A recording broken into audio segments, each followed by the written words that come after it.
How to flip an image in Canva. To show you this, I have to choose a photo from the Elements tab here on the left. I scroll down until I see Photos, and then I click on See All. You can also search whatever you want as a photo, but in this case I've prepared this photo of this laptop here. And to flip the image, I'm just gonna make sure it's selected.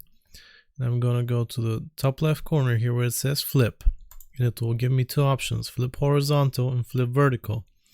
If I click on flip horizontal, it will flip the image from left to right. As you see, the laptop is now on the right. If I click it again, it will return to normal. If I click flip vertical, it will invert the image from top to bottom. Now the photo is upside down, and if I click flip vertical again, it will return it back to normal. You can also combine the two if you need it. And that's how you flip an image in Canva.